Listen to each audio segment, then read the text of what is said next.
So today is April 26th, 2017. I'm Marc Weber of the Computer History Museum. I'm here with email pioneer John Vittal and pioneer of some other things. And thank you so much for doing this. My pleasure. So I'd like to start with your background. What is your full name and when and where were you born? John Vittal. I was born in Long Beach, California in March of 1947. And tell me a bit about your family. It's fascinating. My mother's parents came from Russia and Germany. My father came from France. My mother's went to William and Mary and got a degree in bio with a minor in English, or maybe it was the other way around, I can never remember. And then she ultimately moved to Los Angeles and went to UCLA as the first female graduate student in chemistry. And when she got out with her advanced degree, which I believe was only a master's, she couldn't find a job doing anything but home economics. And so it was fascinating. She ended up teaching English for the foreign-born. I'll get back to that. My father came over after the First World War. He went to the Sorbonne when he was 16, if I remember correctly. And then the First World War happened, and he ended up fighting for the French and being in counterintelligence in Austria.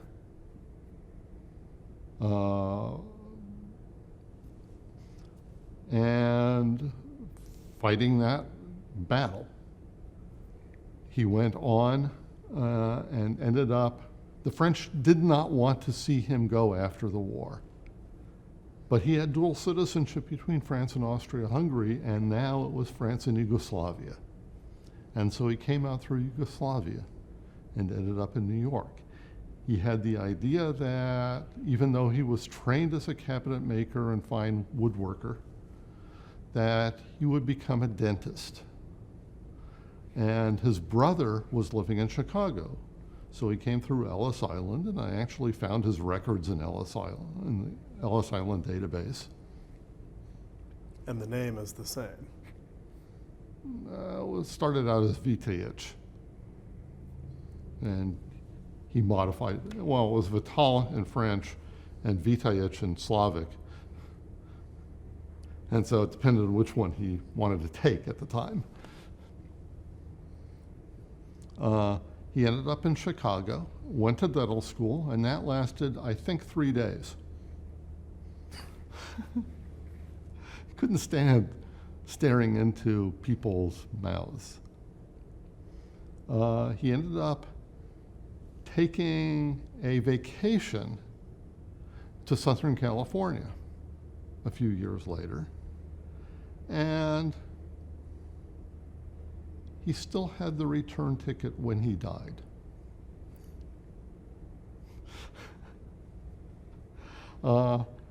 He opened up a business, and he ended up taking English classes at night because he was not a native speaker. I mean, he spoke 8 languages, but didn't know English. And who was his teacher but my mother? And he asked her out one time, and she said, "It's not appropriate, you're my student." And he made some comment like, "What's the matter? You're too good for me?" And he was friends with the principal of the school. And so it ended up being a big, happy family, and they got married and settled down in Long Beach. raised my brother and myself. And what did he do then at that point? He started a cabinet maker business. Okay. So continue, yeah. And so he designed and built furniture. And he was very, very good at it. And were you raised around making things and doing things? Not so much.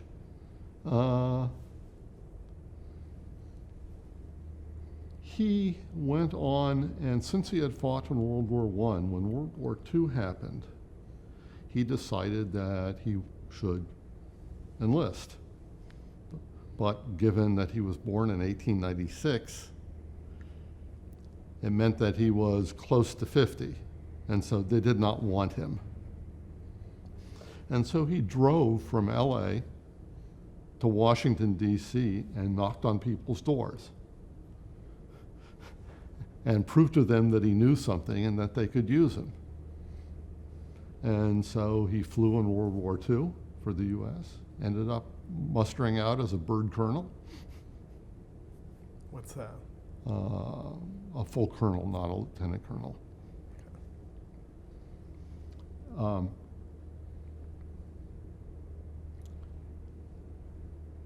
He was part of the crew that went into the camps immediately after the war. And so he saw all this stuff.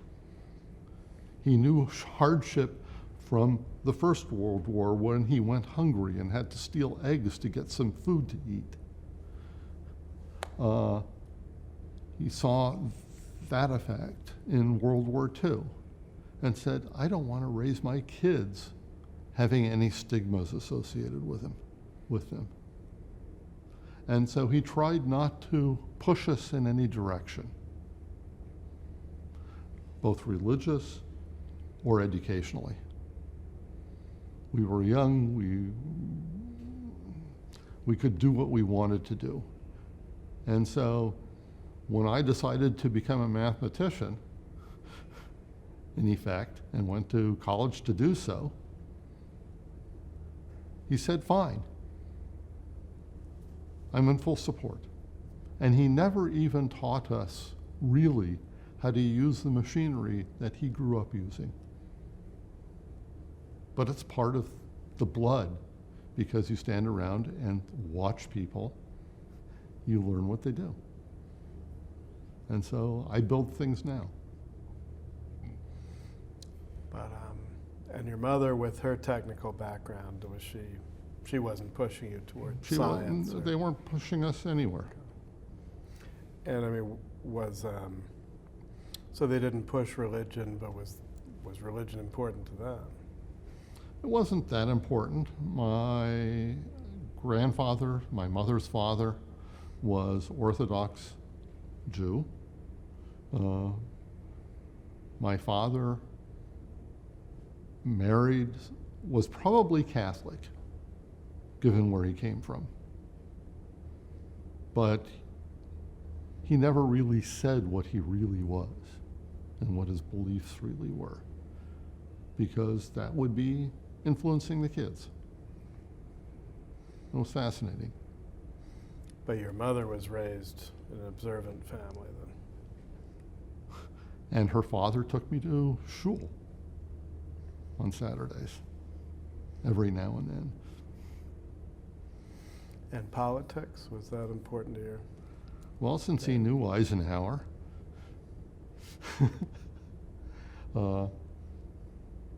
given that everything, let me put it this way, given that everything else was make up your own mind, but look at it carefully,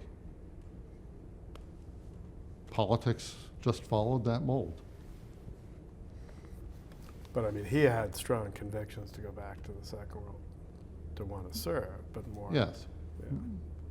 But that wasn't a political statement, that was a defend your country. Self-defense. Your adopted country.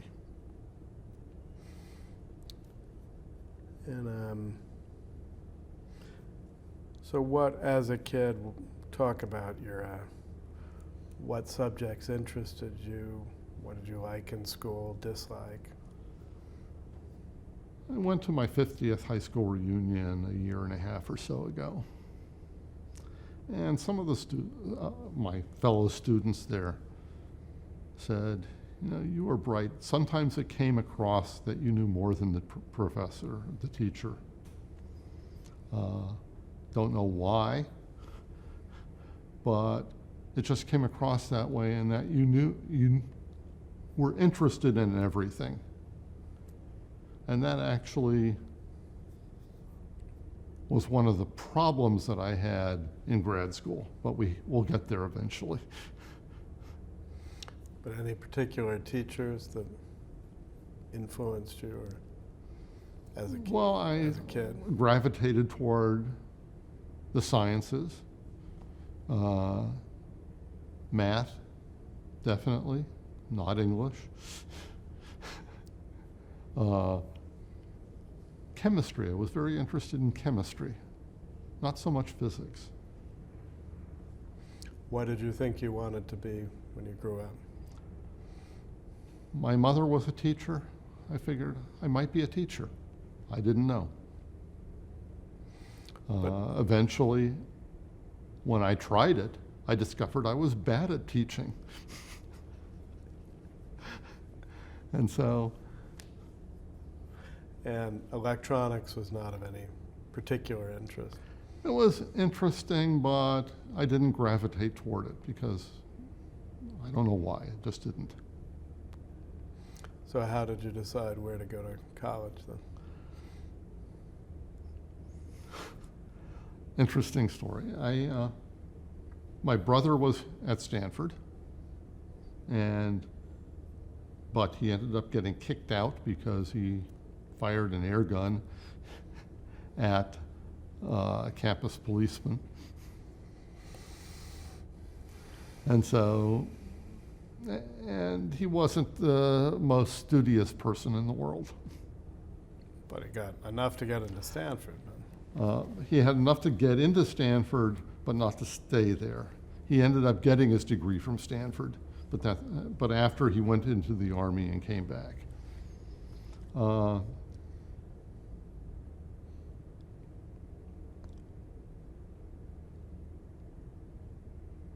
So I applied to Stanford because Stanford was one of the better schools around.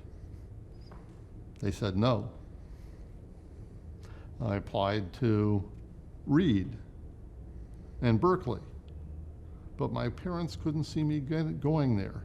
We're talking 1965, so it's the start of the free speech movement, or free S whatever movement. And so I knew more people that were going to BYU than anywhere else. For some reason, the school that I went to in Long Beach, that was where people were going. Because your parents didn't want you to go to Berkeley or Reed. They didn't want me to go to Berkeley or Reed, and they had the purse strings. Yeah. And so I ended up going to BYU. And I didn't like it that much, but after a while it's hard to get out. Why? Because then you have to start over in effect. Okay. And so it takes longer. And besides that, they saw that they liked my parents liked what they saw. And so they wanted me to stay there and stick it out. And they had the purse strings. But they obviously, from what you said, had no connection with Mormonism. No. That's what, a majority Mormon school. So why did, they were just looking at the academics, or? They were looking at the social atmosphere and the academics. So because they were fairly conservative that way. So what had you done to cause them to be so concerned? They weren't concerned, they were conservative. Right, but I mean, had you rebelled, no, I was rebelled not, in high school? I was not a particularly rebellious kind of guy. My brother was, but I wasn't. They just wanted to prevent what could happen. Correct. Okay. So how was it at BYU?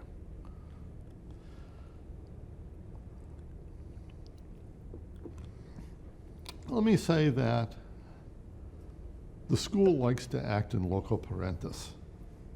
And so it's kind of like you had a parent there and the whole school was your parent looking over your shoulder.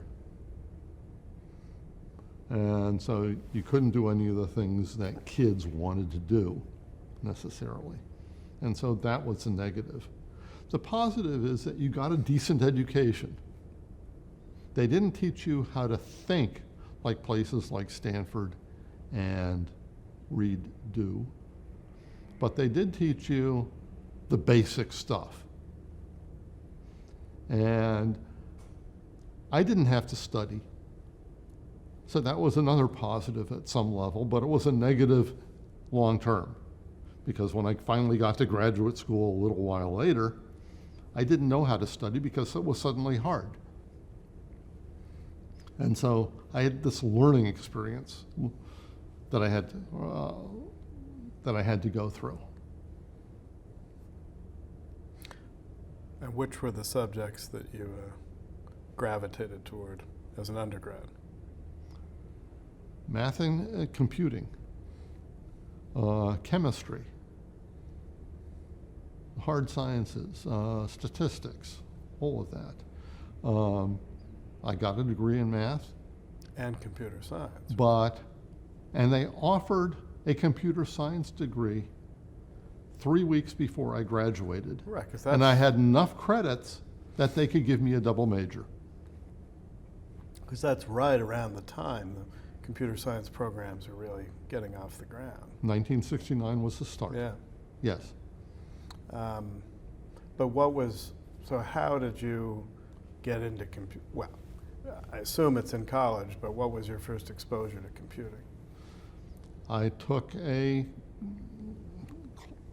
machine language class, if I remember correctly. I got a job in the computer center. It was something that I could do, and they paid you the lofty salary of $1 an hour. But it was money that didn't have any purse strings attached to it. So before the computer, you were going to get a math degree. What did you think you would become at that point, before the computer exposure? Probably a math teacher. Probably high school. I may have gone on to grad school. I didn't know. But with computers, I said, this is my calling. Why? What appealed to you about it? It was just exciting. It was something that I picked up and gravitated to. I would sit in the computer center all hours of the day and night, submitting programs. Because back then you had to punch cards and submit things, and eventually you get some printout. And so you debug the code, and it taught me a lot. And what sort of programs did you write? I don't remember at this point. And what appealed to you about it? Making something? It was making something. It was, in effect, it was doing something with my hands, even though I was dealing with a keyboard. It was a creative process, because that's what programming really is a creative process. And it's kind of like cooking. You can have the basics, and you could do good things or bad things, and you can fix mistakes. Cooking, that's not always possible. You can always start over. Just go to the market. And what sort of computer what system was it? I started out on a punch card machine, the IBM 604, 609. They had Look at the camera. Sorry. They had a 7040 on campus. I remember when the first 360 came to Utah, and it was at the University of Utah, and we took a field trip to go look at it. And I'll never forget that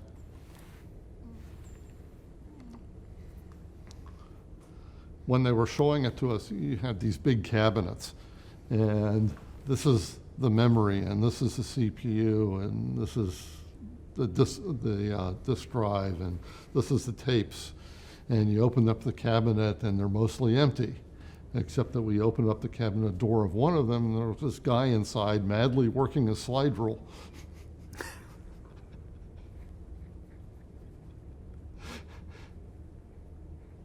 This is the guy who was doing all the computation. Yeah. It was funny. So I most of my programming I did on the 7040. But you went University of Utah, you said you visited. Yes, that was a field trip to the University But did you of see Utah. the graphics people there?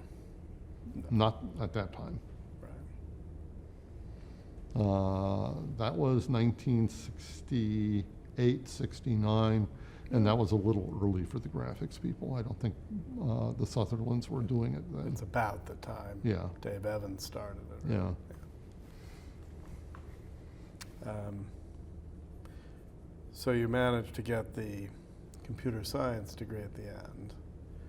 Did that make much difference in terms of your job prospects to have that officially there? It didn't matter because I went to grad school immediately after graduating, or I should say I took a 3-month hiatus, and I had a job programming in RPG over the summer, and then started grad school.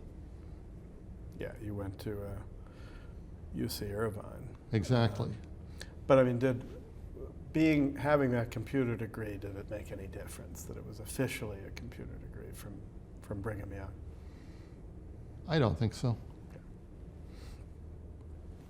And you already were planning to apply to grad school in computer science anyway. I had already been accepted by the time I got the computer science degree. Okay. All right, so talk about grad school then. Grad school was fascinating.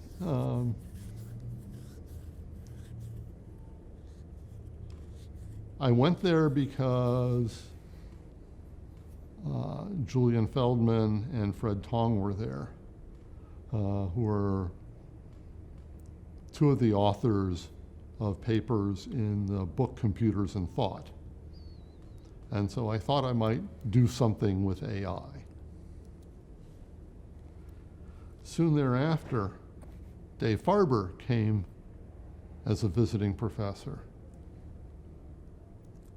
Other people came, like Dick Hamming.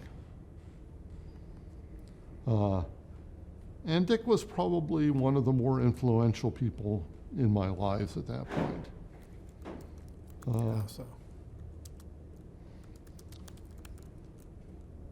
Because he cared about what you wanted to do and what you knew about and guided you. Whereas a lot of the other people, including John Seeley Brown, just wanted to teach you what they knew in some sense, or how they thought. One of the challenges that John gave me was have a new idea a day. Most of them will turn out to be lousy ideas, but some of them will have a gem eventually.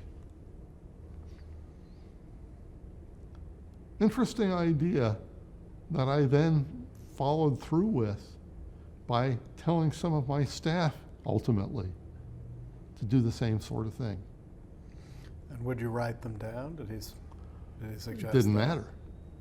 Well, as long as you remember them, right? As long as I remembered them, and I had a pretty good memory back then. I don't so much anymore.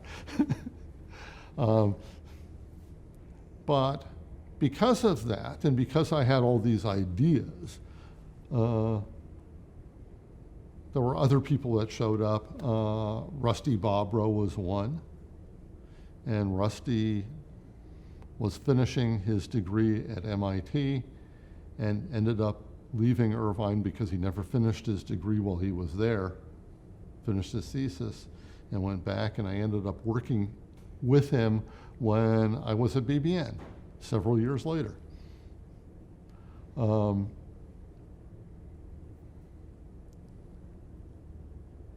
John Brown, similarly. But throughout this, what I wrote toward the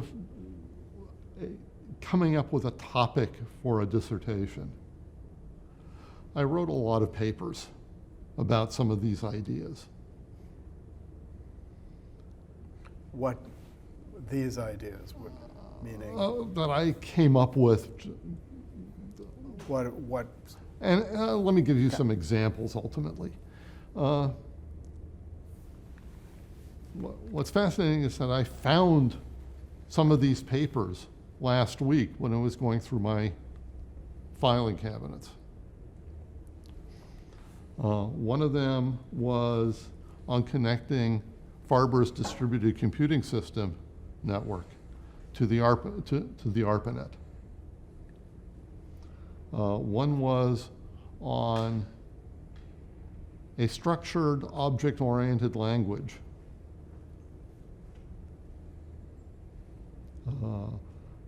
A third was a syntax-driven text editor. And there were a few others. I showed these to my son, who happens to be in the computing industry now. And he said, these were from 1972 and 3. Some of this stuff isn't being done yet. There's still undecided unsolved problems. Yes, my son. That's what you do as a grad student. You come up with hard problems and you try to solve them. And that's one of the things that drove me in my whole career. So then which ones did you focus on then? I ended up taking a leave of absence, and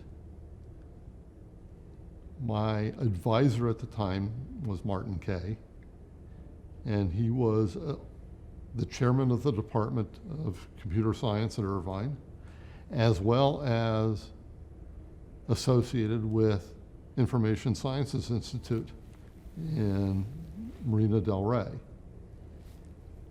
And so he got me an internship at ISI. It was effectively December of 1973. A month later, while I was supposed to be working on my dissertation,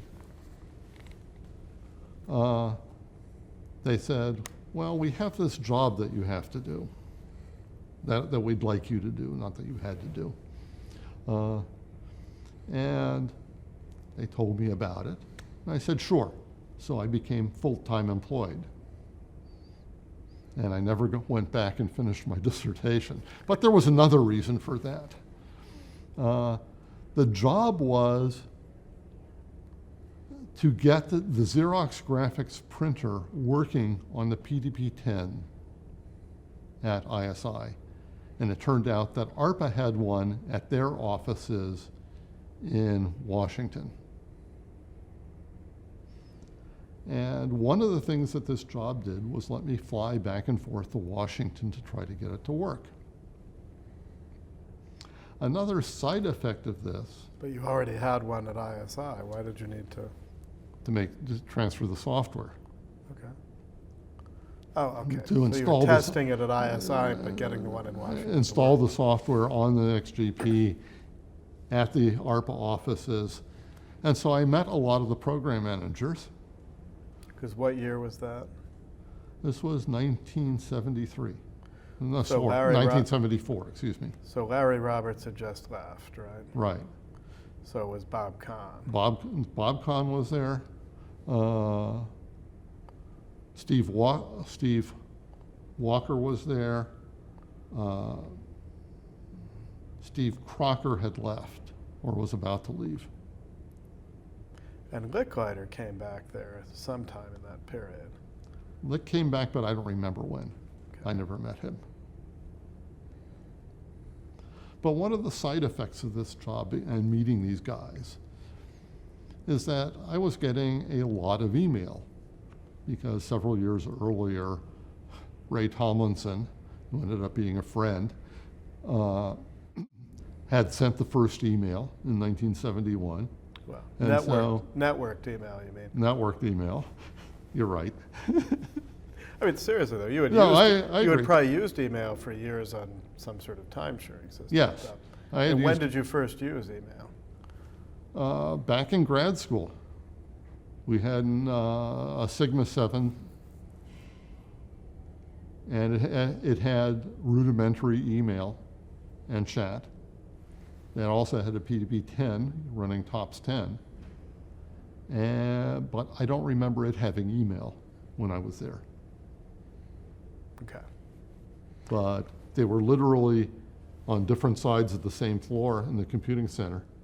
And so I could run from one to the other to send people mail if I needed to.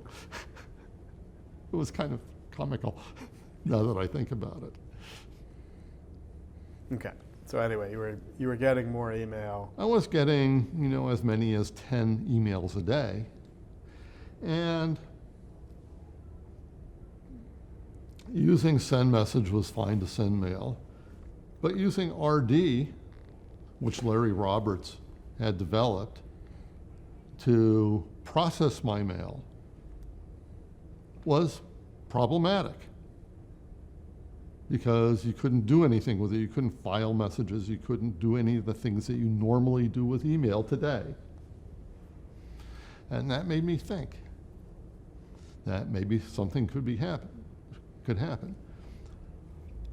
The guy in the next office was a man named Martin Yankee. He was a grad student from the University of Utah, doing his stint and working on his dissertation at ISI and being employed.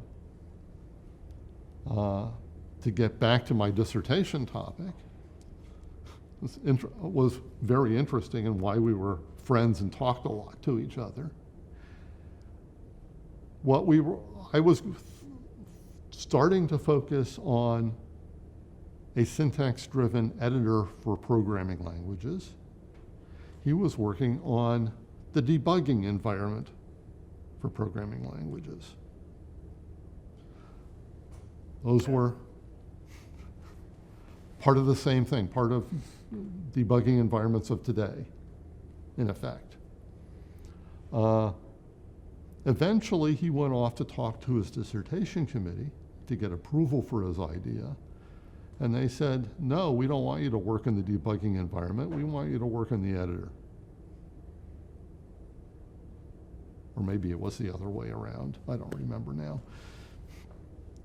So my dissertation topic suddenly evaporated because somebody else was doing it. And he didn't have the forcefulness to say, no, somebody else is working on that, to his committee. But at the same time, he had gotten a copy of a program called WRD from Barry Wessler, who was a program manager at ARPA. And Barry, this was a successor to RD that he was writing in Sail, the programming language. Sail is a derivative of Algol.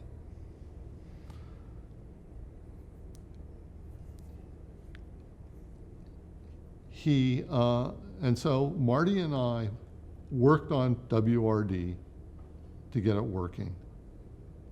Or, excuse me, it's not WRD, it's NRD, is what Barry gave us. Our renamed version was WRD.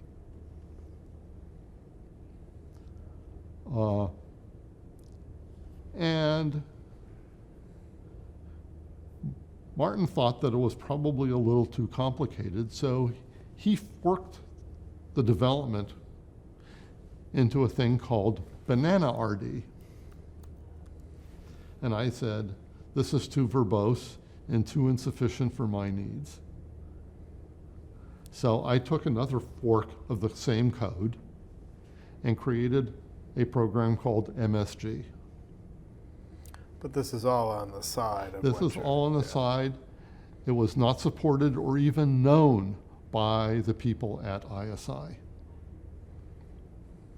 But that didn't stop me. And had you met Barry in Washington then? I had not met Barry at all, because by the time I was going there, he was, I think, off doing Telenet. Oh, true, yeah. No, he left with Larry. I mean, before Larry even. Yes. And so I did MSG, and this was probably the middle of 1974. And my advisor had moved up here to Xerox PARC. And so I sent him a copy of MSG. And who was that? Martin Kay. And I was visiting PARC a lot in those days. I had a weekend, so I hopped in the car and drove up. But before he came, why? Who did you know at Park? Nobody. But before he moved, you visited Park already? Or after he moved there? After he moved, Got I it, visited okay. PARC. Sorry. And I didn't think anything of it. And I kept implementing MSG and working on the XGP until the beginning of '75, at which point Steve Crocker had come to ISI and needed a project to work on. And so I was getting frustrated, and I really thought that we should throw all the code away and start over from scratch on the XGP. And so Steve took it over, and I went off to do other things. One of those things was work on the Sigma project, which was part of the military message experiment. But throughout all this, at one point in the beginning of 1975, Jerry Elkind, who ran the computer science lab at PARC, came down to ISI to visit and to give a seminar on what was going on at PARC, especially in his lab.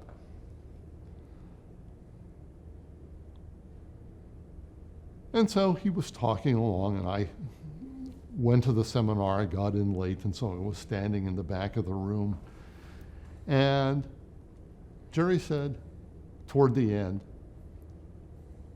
something to the effect that we've had a lot of success with all the stuff that we've done at PARC, but none of it has had the impact on our lives in the same way as something that that guy back there in the corner has done. And he was talking about MSG. Because not only had I given it to Martin Kay, Martin gave it to all his friends at PARC. And so it exploded virally.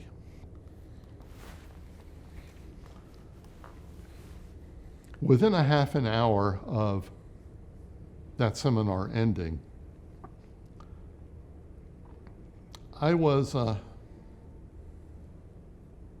of a conversation with Tom Ellis and Keith Unkefer, the people that, the associate director and the director of ISI, who were telling me why I shouldn't have done what I did.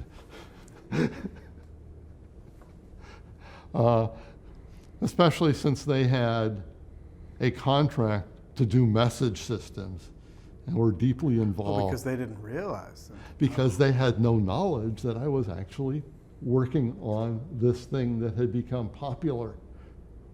And so the cat was out of the bag, so I released it. But at Park, I mean, at this point, it only worked over the ARPANET. I mean, Correct. but all the people at Park had access. So they were using it internally to send it, like to the person in the next office, they might be going out on the ARPANET to send email. Correct. Similar to today. Similar to today, and I was sending mail to people all over the country who were on the ARPANET. Sure. No, but I'm thinking the internal Xerox email didn't come to Laurel much later. That came, Right. And that would have if I worked. remember right, in 78 or 79. Yeah. Okay, so And a then- lot of the functionality, I am told, was cobbled from MSG. And actually, a lot of people have told me that they were cobbled from MSG, stole ideas from MSG about how to actually implement things. And indeed, another apocryphal story is that at the end of 1975, the folk at BBN were in the middle of working on a system called MailSys, or Hermes, as part of the Hermes Project, which was an ARPA-funded email project. They were also part of the military message experiment, which was to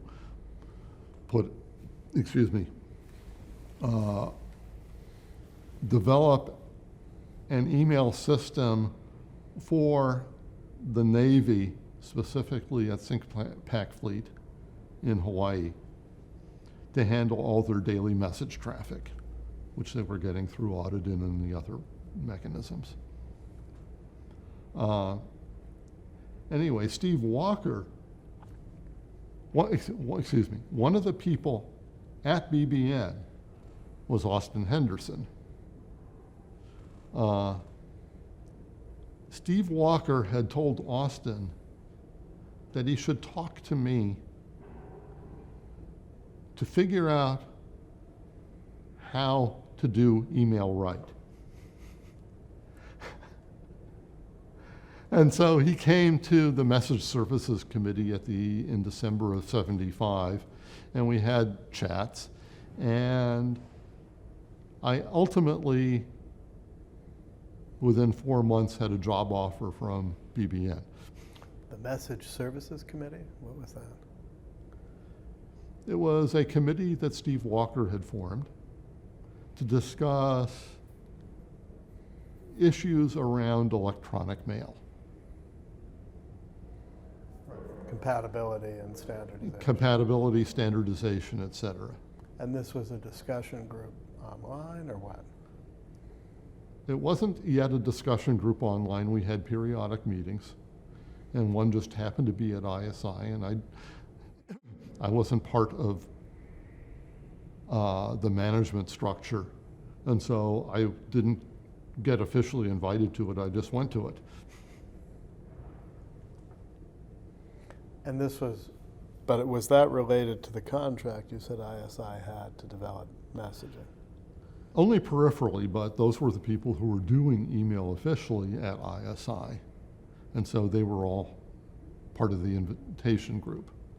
So, and once they realized what you had done, they didn't actively invite you to join, but they didn't bar you from the room either. Exactly. And then the Hermes Project was related, connected to ARPANET at all, or totally independent? It was on the ARPANET, Okay. of course, but totally independent. The military message experiment was intended to be a competition. May the best group win. And the participants were the Sigma Project at ISI, the Hermes Project at BBN, and the DMS Project at MIT. The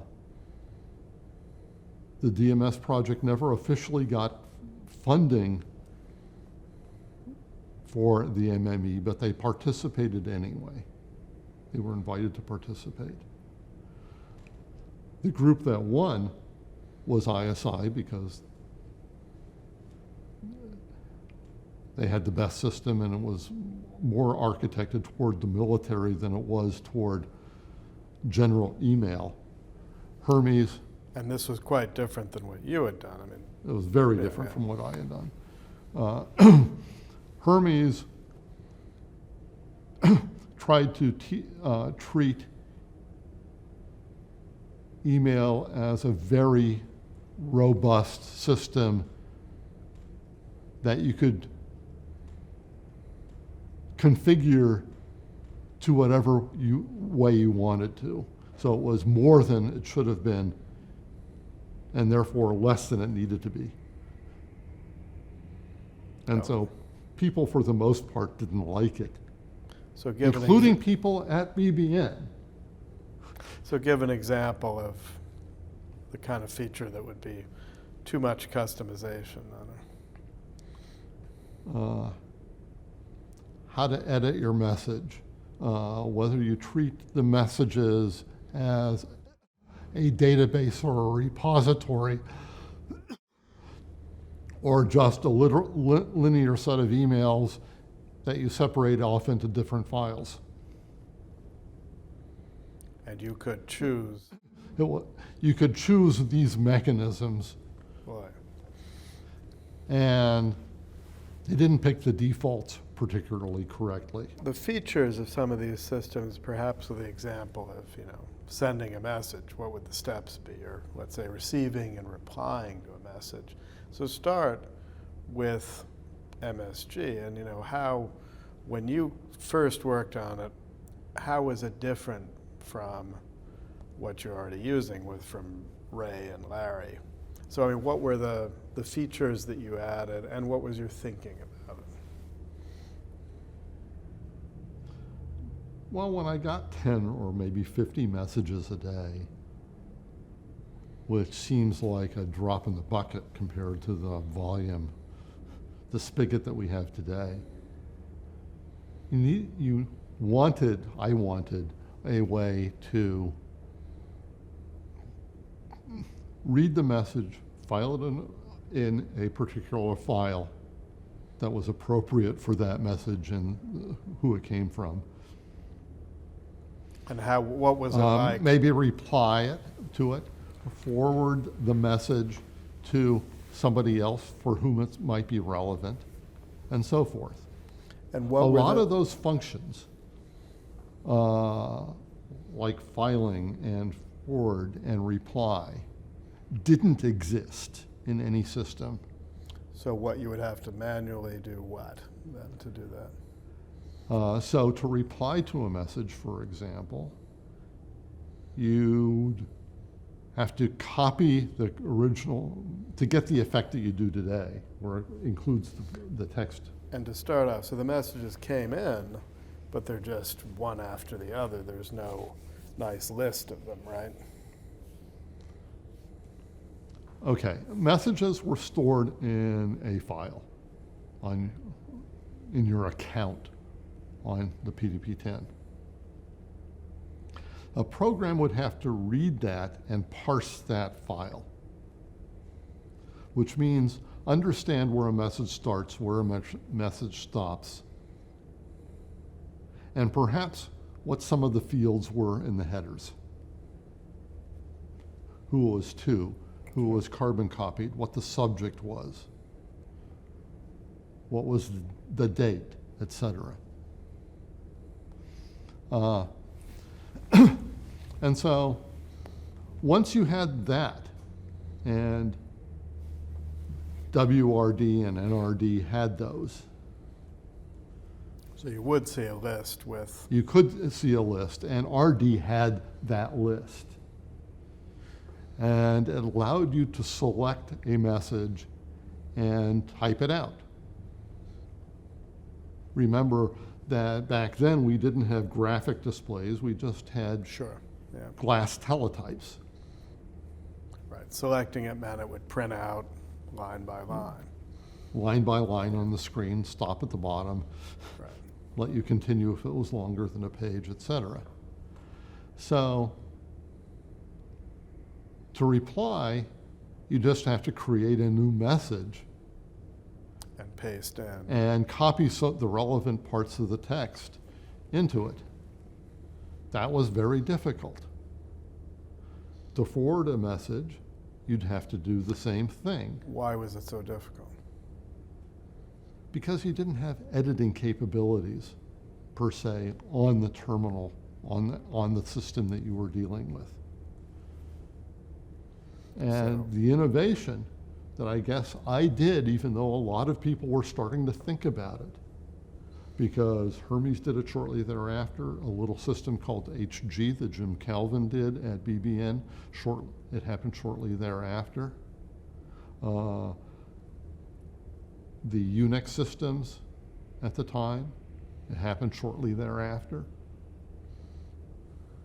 But everybody tells me, and by all the looking that I've done, says that MSG was the first. I mean, we all worked on this in isolation from each other for whatever reason. But so there were no good editing tools for copying, so how would you do it then, if you needed to copy in order to forward?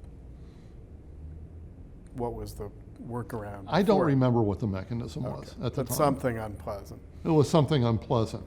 And now all that you do is type forward Sure, the sure. message that you were, message number that you wanted, because all the messages had numbers associated with them. And it was a linear index into the number of messages in that particular file that you were dealing with.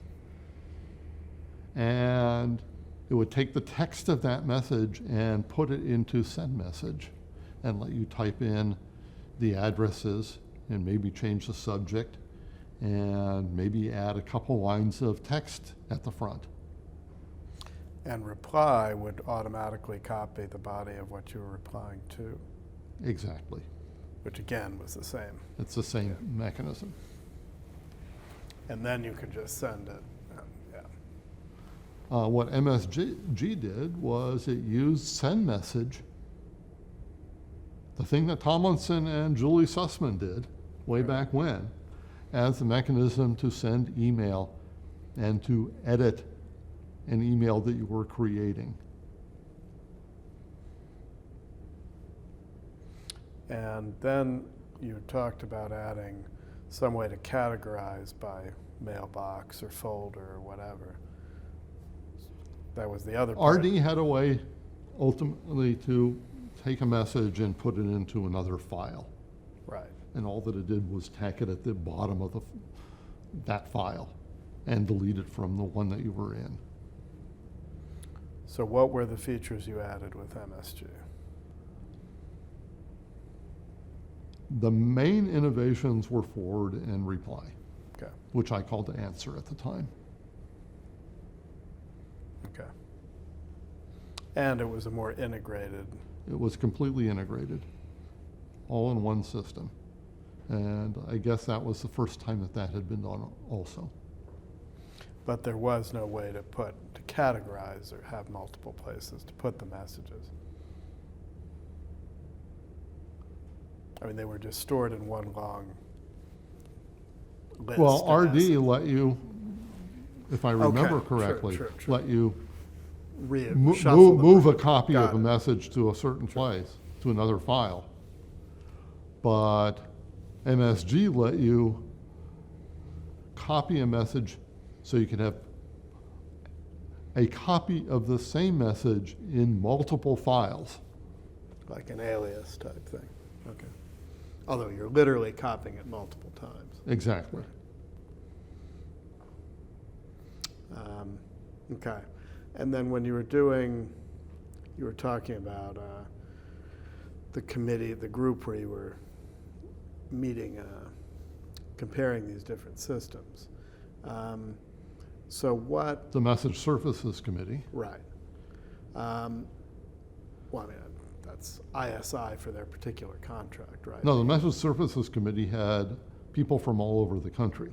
Okay, the groups you had mentioned. Right. And talk about, like, let's say at that time, if you were to receive a message and reply to it on those different systems, do you remember enough, you know, what were the big differences in the way that, what the experience would be like?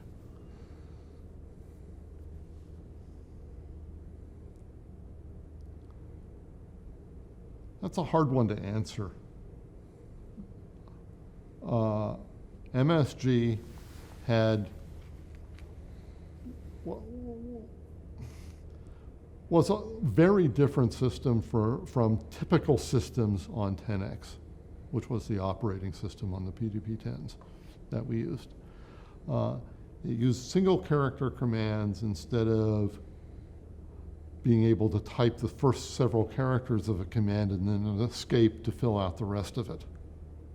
Like CO escape might give you copy. Right. So I'd have single character commands like read for R, which expanded to read for reading a file, or T followed by a message number for typing out a particular message in that the file that was current, or answer a particular message, So A. A, or F for forward. And so in 10X, how would it work? So you would look at you would have a list as well of your incoming email? No, what I'm talking about is, this is the interface, Right. You were MSG's interface on 10X. Okay, right. But 10X also had some built-in local mail, right? No. Only send message. Okay. So, Whatever, what it did was you had a mail.txt, if I remember right, which was the file that your mail got delivered to in your account. right. And that was done by the operating system somewhere. Actually, it was probably done by the FTP daemon, originally CopyNet. Right. And you could use different programs. And you could use to deal different with programs that. to process Right. that. Hermes used one program, HG another, MSG a third. So let's say with Hermes, where you had lots and lots of choices. So what would it be like, I don't know if you used it enough, but what would it be like to receive and reply to a message in Hermes? It was similar. You had to type more, and it was part of the problem with Hermes was that if you typed a question mark saying, "What can I do here?" you'd be given too many options. And trying to find the right one. Like, for instance, how to store it, as whether to treat it as more of a database or just Treat it as a database, or what can I do here? Well, you can type the message number, or you can type a whole string of stuff which describes a set of messages. Or for the set of commands, you might have a long list of commands as opposed to, well, a maximum of 26.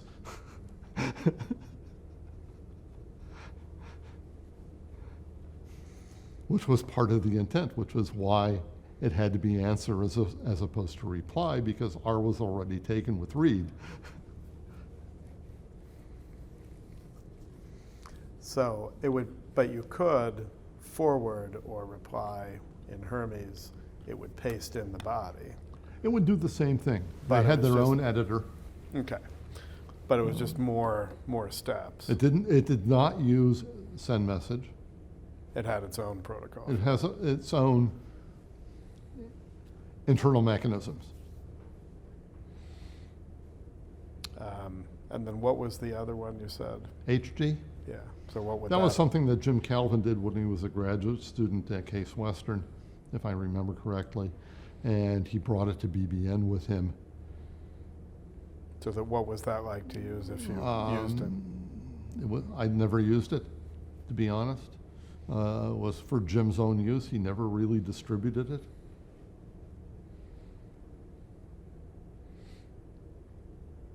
And then what else?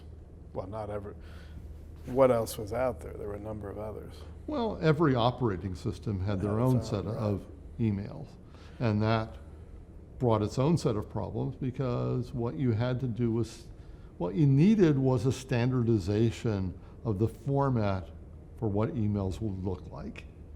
Oh yeah, and sorry, and what I didn't ask you, I know it became a huge problem later, but suppose you sent a message from MSG to Hermes, would it elegantly, because it was using the same mailbox on 10X, in that case it would be okay, right?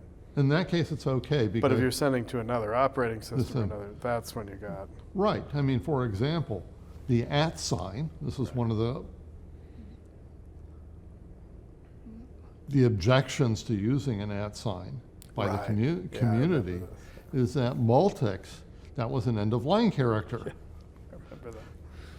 And so we had to change the syntax, or they had to specialize the syntax on Multics to, instead of using an @ sign, say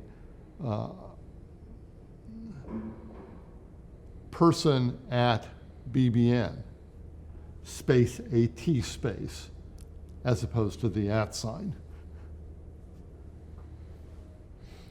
So, and what would happen if you got that, let's say, on a 10X?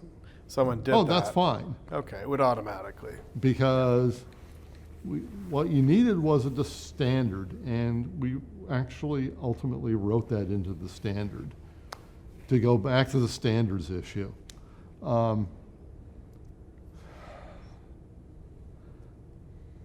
There was some RFCs that blithely stated what common usage of at the time was. I think it was RFC 524. Could be wrong about the number. Steve Walker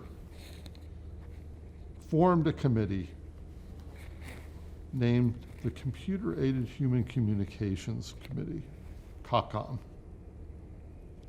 at the beginning of 1976.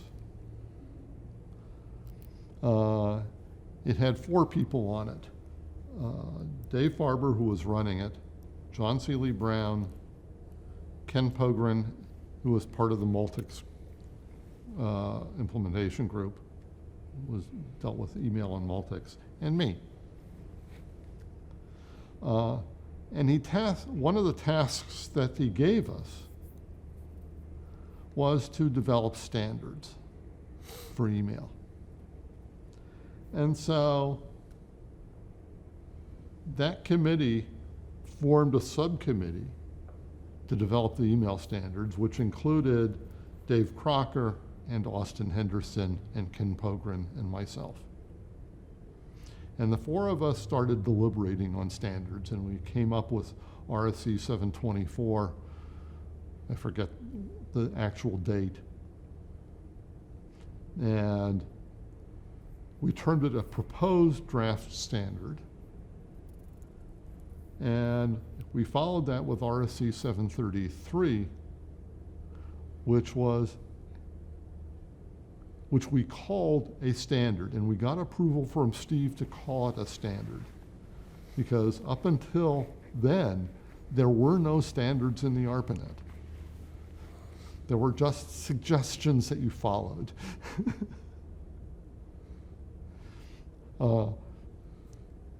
And for the most part, that standard holds true today.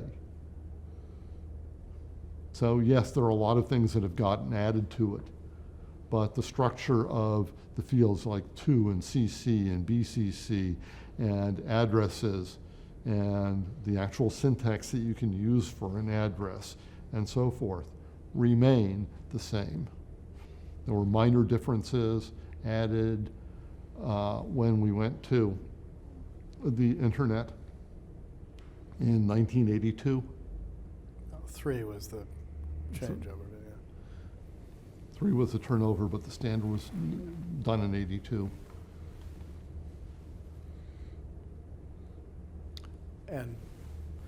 But you were meeting online, or you were all local? Well, Dave was here in LA, not here in LA, he's down in LA. Ken Pogren was at MIT.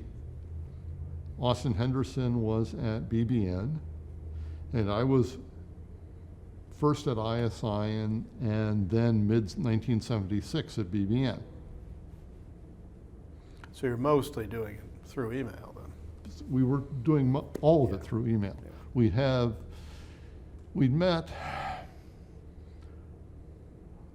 I want to say every 6 months or so. And for that purpose? For that Yeah. purpose. And who was funding it at that point?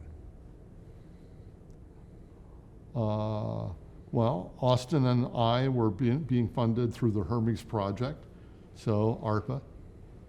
I don't remember, let's see, Dave Crocker was at MIT, at RAND, and so whatever funding RAND had, I think it was NSF funding, maybe ARPA funding, and the MIT Multics funding, whatever that was for Ken. And you said John Seeley Brown was also? He was part of COCOM, but in fact it didn't meet very often. It didn't last very long because Steve ended up getting what he wanted, namely a standard. But it started us thinking about the more global issue of computer-aided communications. And it was funny because in 1988, when I had moved from BBN to Xerox to, I was now at GTE, and Dave Clark came by GTE to give a seminar, and he and I chatted afterward. And first of all, my presence at GTE was astounding to him because he hadn't understood that I had actually moved back to Boston. But that's a separable issue. But his comment was, little did we know when we were developing email back in the early 70s, mid-70s, that what we were doing was creating a new paradigm for communications. And he's right, we did. And it's one that we use commonly today. There are others, like Facebook and SMS or texting, Twitter even, Instagram even, Snapchat, a whole bunch of them today. All different, slightly different paradigms of communication. But back then, there weren't very many. There was a phone and email. Well, telex. Telex and faxes, ultimately. And telex, and then more ordinary telegrams. Correct. You're right, telegrams actually happened. Yeah, I mean, that's the end of their era, but the other parts of the world, they were pretty active for quite a while longer. For quite a long time, yes. But when you were doing the standardization, the work of the Engelbart's group was all, I mean, that was done, but were you looking at that as well? We were not plugged into that. Okay. Yes, I had visited them earlier. I don't remember when, probably around 1976, one time when I was up talking to people at Park. I'd go over there. There was a meeting at SRI. I'd seen the demos. It never really entered my consciousness. But you're right, one of the things that they did was structure things. They also had, for example, attachments on email. It was email in Augment by then, before anybody else. And attaching multimedia or just documents? I don't remember. And I say that it was before everybody else, but I'm not sure that that's true either, because Alveza's group, MSG-DMS, at MIT had a form of attachments also for their email. But many years ago when I interviewed Doug Engelbart, I remember him talking about kind of format wars over email. But I don't remember now. I'd have to look back at the interview to remember if he was talking about within kind of his group or larger. But all sorts of conflict over what the field should be and that sort of thing. So maybe he was talking about There were all sorts of conflict. Two groups were formed to discuss email issues. One was called MSG Message Group, MSG Group. Was started by Steve Walker in June of 1975, if memory serves. It's useful. You've just done a timeline. It's right in the I still try to remember. One has a hard time remembering these things, the specifics. That's pretty good, though. Okay, so they formed that group. And a guy named Einar Stefferud, or Steph for short, moderated it. And he was an active moderator. Some other people started a group called Header People. And it was started by Ken Herenstein at MIT. At MIT? He was at MIT at the time, if I remember. Wasn't he out here? Later. Anyway. I thought he was at MIT when he started it. Okay. I could be wrong. All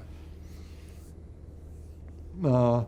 And it was intended to be a free-for-all discussion about emails and email headers in particular, and formats and names and the like. Header People devolved into a shoot the messenger kind of thing, where Message Group lasted a fairly long time and talked about real issues. People would announce things like new versions of software on Message Group. Or I remember announcing the standard, RFC 724 and 733 on Message Group, as opposed to Header People. But you were getting both. I was getting both. By then, 1979, I wasn't being funded by the Hermes Group anymore. I was off doing other things, but I still kept my finger in. And whatever happened to your syntax-driven languages thesis? It went by the wayside. So email your hobby became your main thing. Well, for a while, because I had other interests also, like programming languages and AI. And so one of the things that I did, I'm trying to remember what I did immediately after I left the Hermes Group. One thing was do other things about email. So for example, I developed this system called R2D2, which was designed to send programs around the country using the email infrastructure as the mechanism, and have it get interpreted by the email client on the other end. And so, for example, you could send a questionnaire, and it would ask you questions, as opposed to asking them linearly, it would actually be a tree structure. So depending on how you answer a question, it can pose you other questions.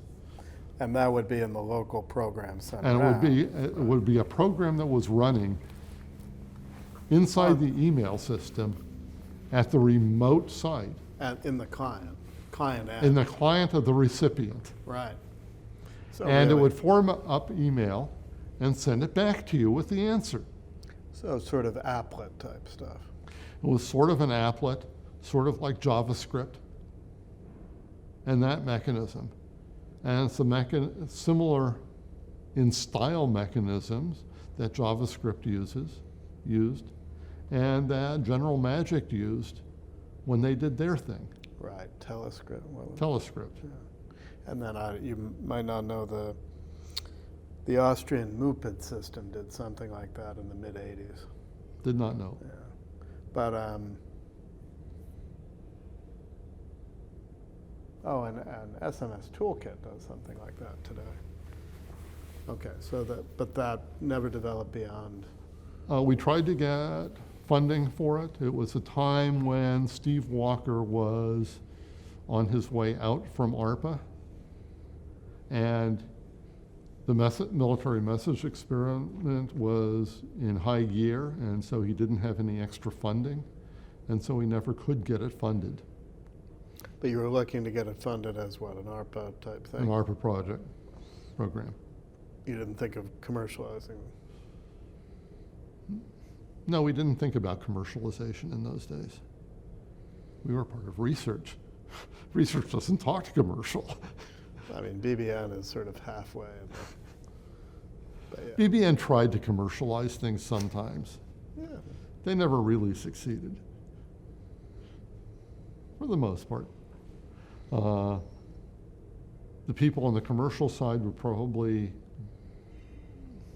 object to that characterization somewhat, but the reality was, in the marketplace, nobody took them very seriously.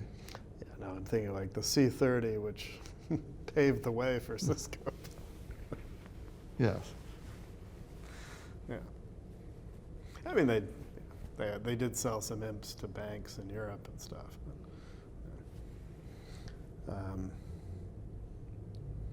okay, and then, so what else?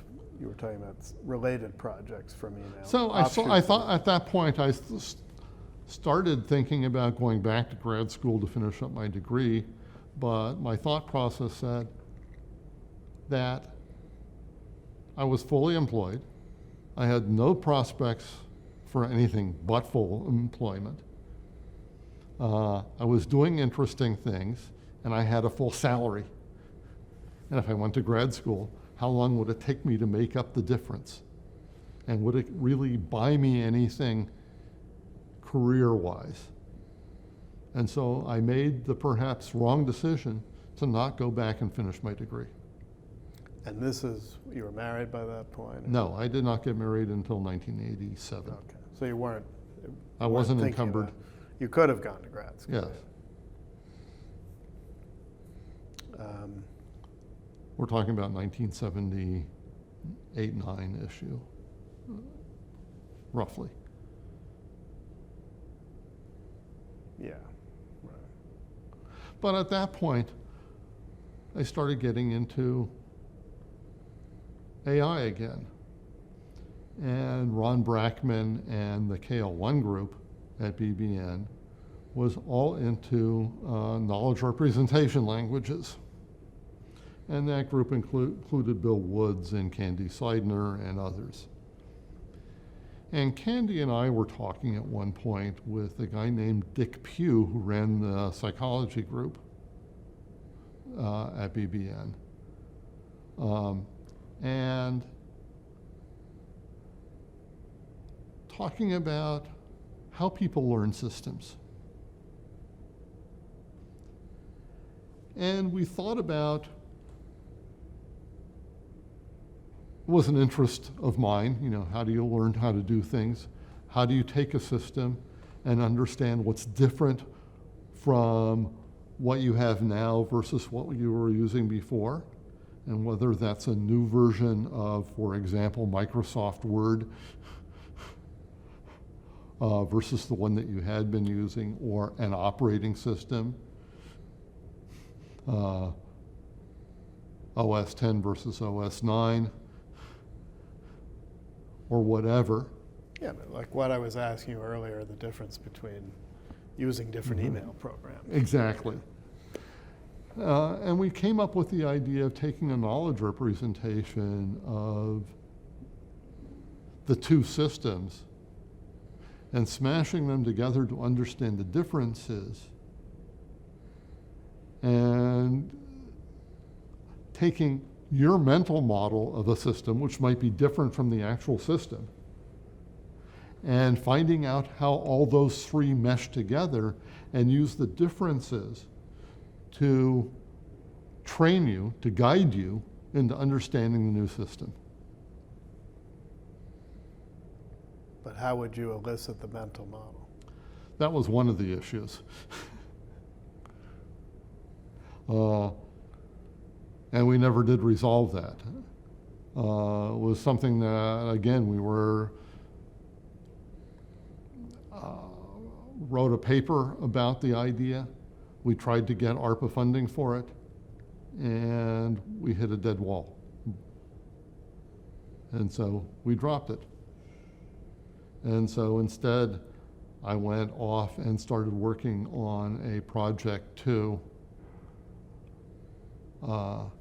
identify whether this object coming out of the sky at you is an airplane, and whether it's a friendly or it's a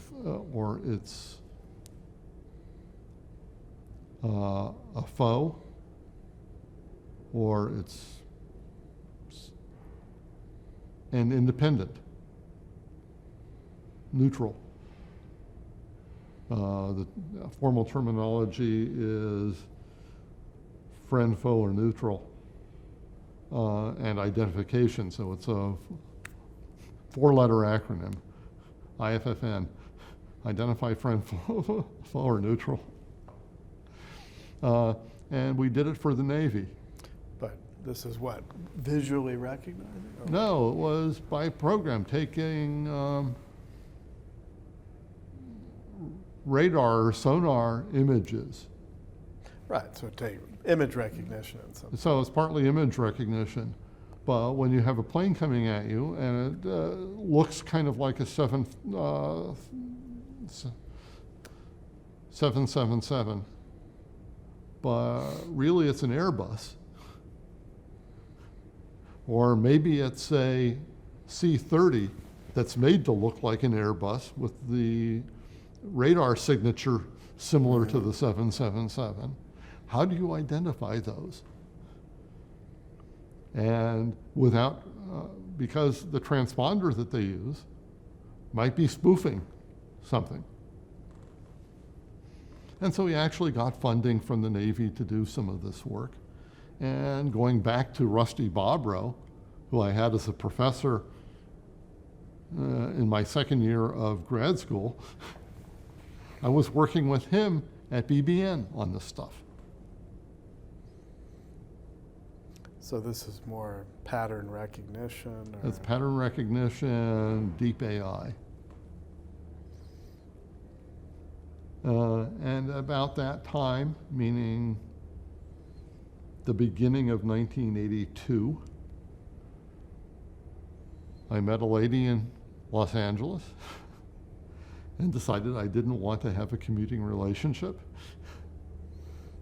It's a little far to go from Boston to LA every couple weeks. It's also expensive. Tiring. And so I moved to LA and went to work for Xerox to try to commercialize list machines or AI. For Xerox? For Xerox. What were they making?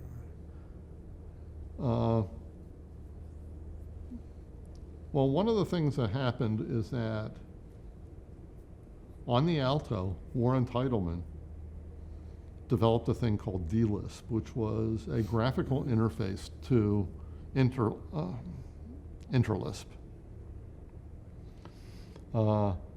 And I was working with him on some of that, somewhere around 1980. and ended up being one of the few people outside of Park that had an Alto in their office. He was. Me, Oh, okay. When you were at, BBN. wow. And connected network to the other Altos through POP or what? I didn't have to be. I was just talking to 10X for Interlisp Sure. because we were big Lisp users at BBN and they wanted the stuff done. We wanted the stuff done. At roughly the same time, there were various efforts around the country to develop special purpose hardware for running Lisp because 10Xs were overloaded, shall we say.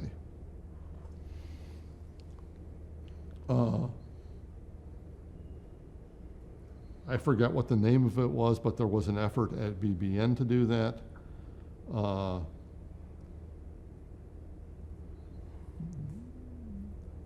There was an effort at Park to implement Lisp on the D machines. There was an effort at MIT to come up with the machine that ended up being the machine that Symbolic sold.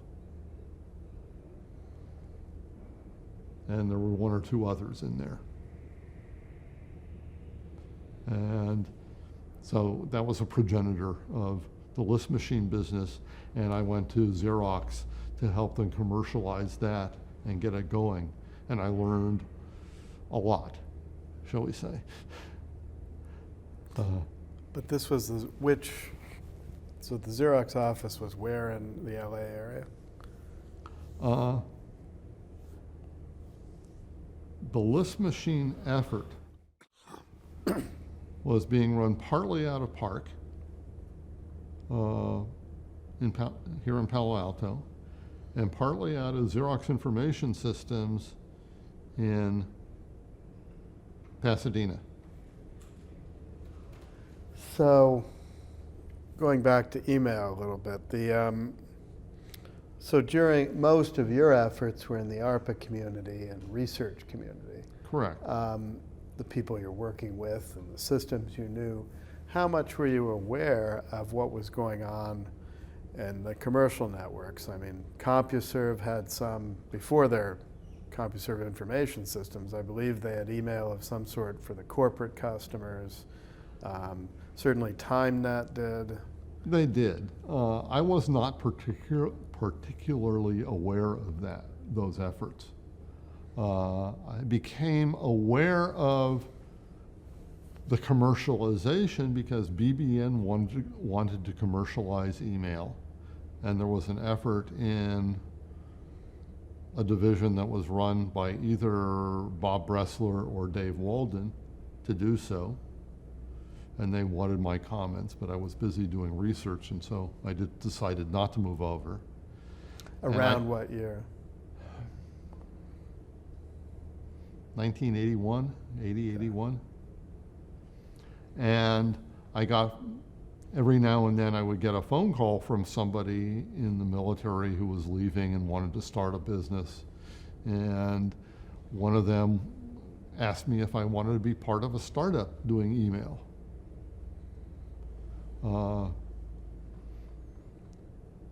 None of these, in retrospect, none of these were particularly successful except maybe software.com, which ended up selling itself for a lot of money.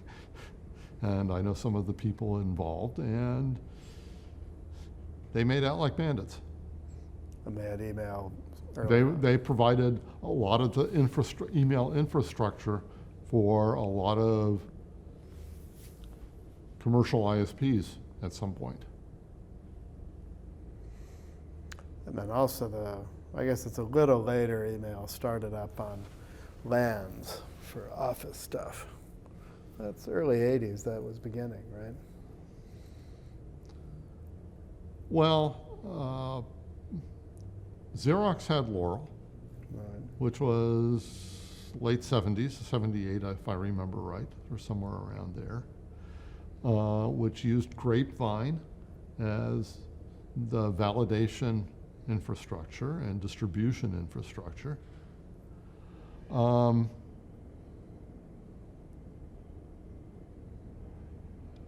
That was the lead-in to the Xerox Office systems, Xerox Star, which had email on a LAN. And a lot of the people who worked on it demanded an interface to the ARPANET at the time, because it was roughly 1980-ish. And then the internet. And so they had to build a special interface at Park to actually do that remote interface. But yes, I don't remember so much Wang having email. Good question. It's a good question. I don't know. And Novell is later on. Novell is later on. But UCP was also, that's the period they were starting, and they did the store and forward email, right? They did the store and forward specifically because the internet hadn't happened and taken over the world, and you had different formats in these other networks, and how do you do it? And so they had a dial network that was done called UUCP to accept email, and based on the address, dial out and transmit email in bulk, and vice versa. And you were aware of this at the time, but I was. Probably didn't, it seemed very primitive. Or It seemed primitive, but it was a necessary thing to have happen. You had people who had worked on the ARPANET who were now working at universities perhaps that didn't have the ARPANET, weren't blessed, shall we say, didn't have the funding, whatever, and they wanted the facilities. Mail was part of the Unix distribution, but they had to cobble things together to get it onto the internet, onto the ARPANET, to get wider distribution. Otherwise, you were just talking to your friends on NSF or whatever. But the standards were similar to Exactly. ARPA. The only difference was the store and forward. Obviously, that was in the UC protocol to automatically do the right. Correct. Yeah. I mean, that was invisible to the email program at either end. Yes. Right. And they had to come up with a different format for the addresses to show the path. Yeah, that's the. Because it was a very convoluted syntax, if I remember right. I don't even remember what it was. I just remember that it was convoluted. Okay, and so, yeah, so let's go back to the course of your career. So then, so you moved out back to California. I moved back to California to commercialize list systems. Right. Xerox ultimately decided that they didn't want to be in the list machine business, and so they spun it out. I forget the name of the company, and at that point I had just gotten married, and I had a decision to make. I could come to work in Palo Alto for the new list machine company. I'm glad that I didn't, because it didn't last very long. I ultimately took a job to run the machine learning group, which was the largest machine learning group in the world at the time, in 1988, at GT Laboratories. And that was a fascinating time. And we had a hell of a lot of fun. I remember having bowling competitions using water balloons in the hallways.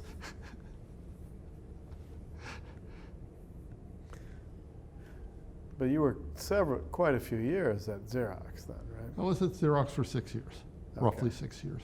And how did because you became a manager in that period, or? I ran the consulting and training business for the List Machine group. That's where I cut my management chops. I got my management badge. And it was fun.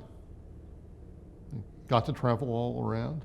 I started the consulting business and ran it up to $1 million run rate in 6 months.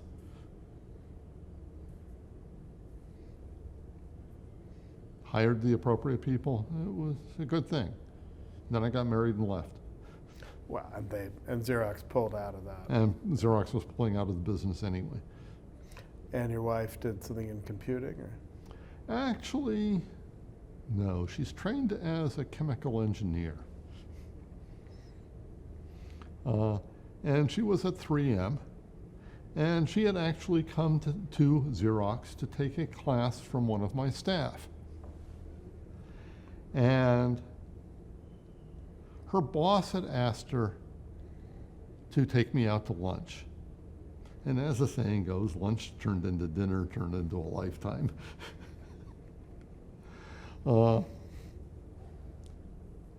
But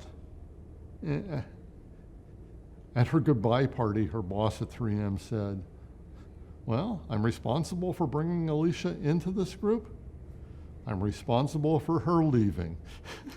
I'm sorry to say.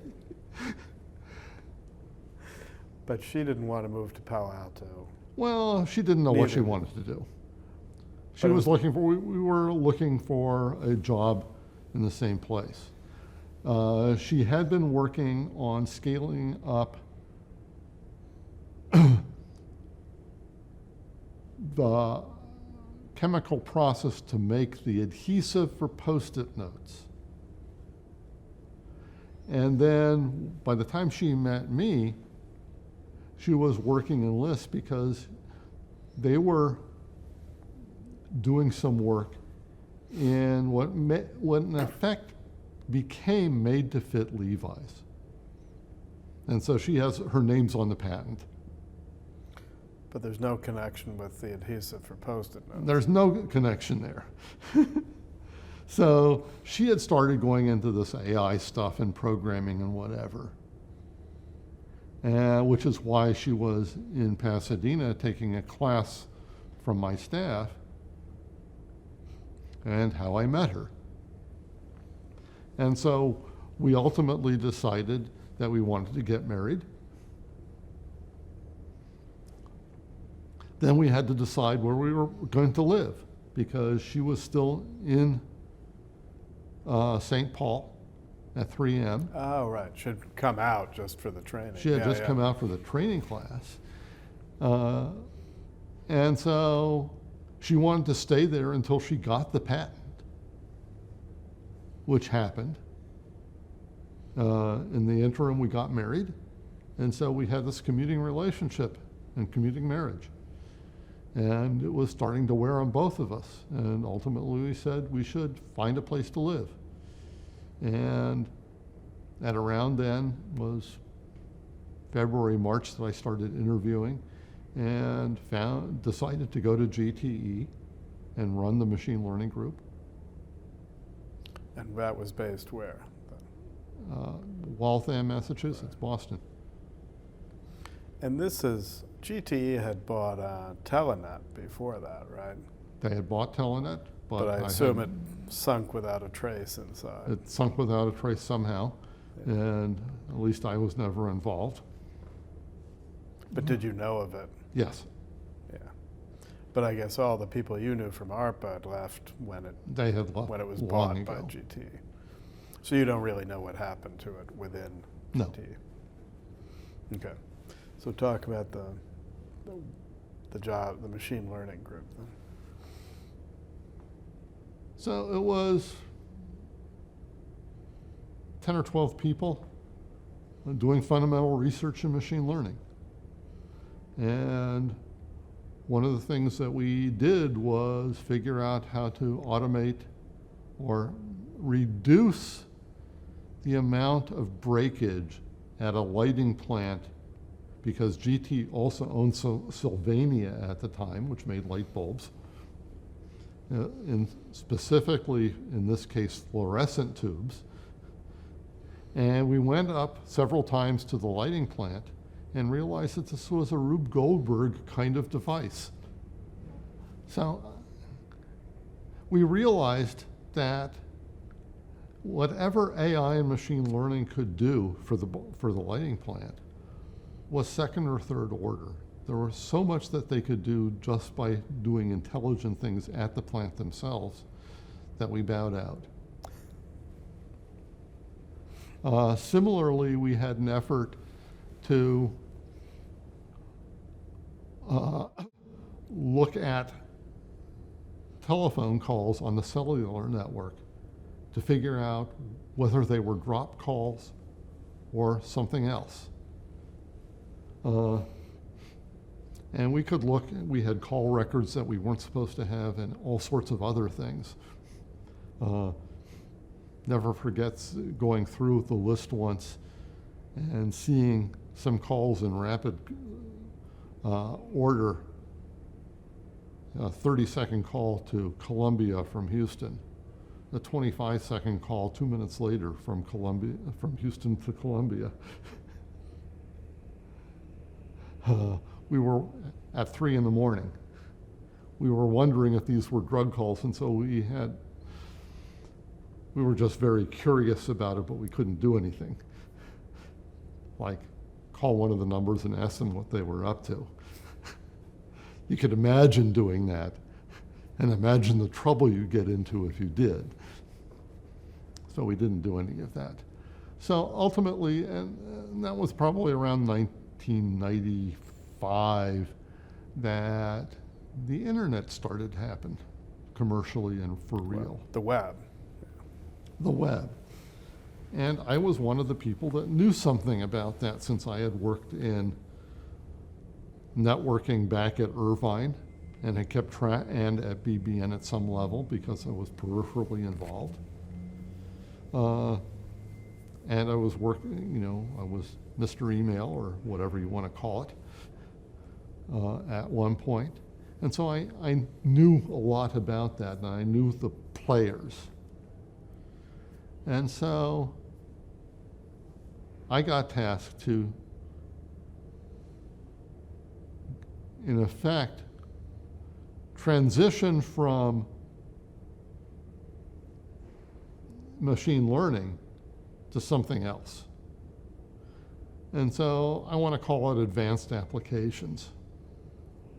And so those applications could be intelligent agents that work in a network to do things. So similar to what you've done. So with going back to the R2-D2 work, for example, it could be anything else in that regard. And so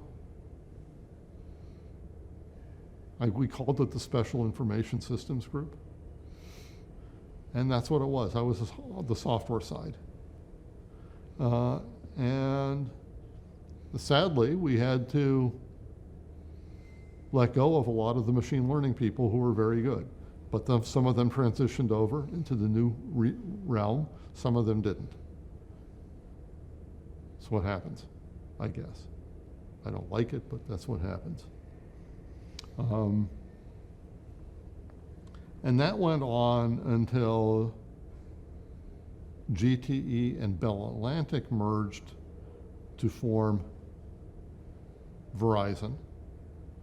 And Verizon took its 800 people combined research group down to 350. They stated very categorically that we don't do research, we expect our vendors to do it for us. That was disheartening, to say the least. I was one of the people, I had transitioned and I had been working closely with the GTE strategy people to understand about this internet thing and to know how to position it.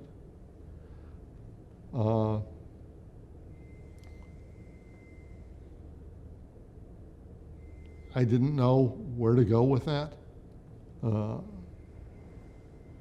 know, when the VP of strategy for GTE comes and visits you in their office, unbeknownst to the director of the labs, you sort of get your hand slapped. I found my hands being really slapped when they said, okay, you're part of the technology strategy group, which is not something that I was particularly interested in. I was more interested in doing technology rather than strategizing about it. And I'd work with people who were doing commercial strategy. And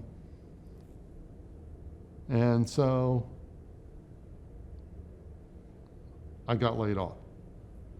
And a couple months later, 9/11 happened. And we all know what happened after that in terms of the market, in terms of finding jobs, et cetera. Yeah. And so I had to transition myself. And I was kind of an entrepreneurial guy and sort of had an idea about business from my Xerox days. And so I started helping, or help is a strange word, but mentoring, providing technical experience, providing managerial experience, guidance, whatever you want to call it, to a range of startups. And I'm still doing that today. And when did Verizon form out of GT and at Bell Atlantic? That happened in 1998 or so. Okay, so not long before 9/11 and being laid off. No, and Yeah. I mean, there was never. I mean, they went along as separate entities for a long time, and then they tried formally to merge things around 1999, 2000. And I went along with things for a while. Partly they wanted me to go along because I did. GTE had a formal retirement plan, and I didn't have my numbers yet, and I was of a certain age. And so they waited until I got my numbers, and then they said goodbye. So at least you got the pension then. I got my qualified pension. And the way email has evolved, anything that's surprised you about what's happened? Or? Well, one of the things that we talked about when we were doing the standards was how to make life easier in the long run and what we should do. And we talked about, instead of having a flat text to represent an email, to instead have a structured mechanism to describe the contents of an email, including the headers and everything else involved. Had we done that, and it might be an example today of the kind of structure we were thinking about, maybe XML. If we had done that back in 1977, we wouldn't have had to have MIME, per se. Attachments would have been a lot easier and a lot sooner coming in all sorts of forms. We might have had an easier mechanism for validation and authentication of users and people, and therefore perhaps spam wouldn't have happened as much,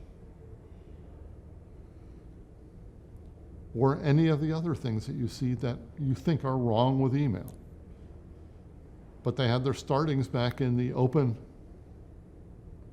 mechanism that we developed for the ARPANET way back when, and we didn't change when we had the chance. And so we've been living with the legacy ever since. But when the, if you had done a more structured XML-like format, how would that have, why would authentication have naturally followed that? It wouldn't have naturally followed it, but it would have a place to put it, Okay. both embedded in the email, and the systems could have evolved to permit it. And because I mean, today you can do HTML in the body of an email, but it's People do it regularly. right. But it's not built into the larger No. standard, basically, right? And how about webmail? The switch to having away from the local client, I mean, in a way it's just back to more like a time-sharing system in a way, but I mean, how did you feel about that? Did that surprise you at all? It didn't surprise me. It was a natural evolution at some level, because ISPs could either give you a program to read email on their system, like Earthlink, or they could provide you a web interface, or they could, this is before SMTP and those things, True. or they could provide you a web interface to their email. SMTP happened, so you had a way to get into your email remotely from a client. The clients hadn't necessarily evolved yet. I don't remember the timing sufficiently well to say which came first. But the configuration that you had to go through to get connected to your email on a particular ISP was a pretty onerous and not bug-free kind of activity. And people had a lot of trouble doing that. And so they had to provide a better mechanism for people, or a mechanism where it was easy. Web email's way. It made sense. And anything else you'd like to cover? Or that we missed? There are probably a whole bunch of things. But you know, we can do it again. The follow-up. Well, thank you. My Great pleasure. interview. This is a delightful thing.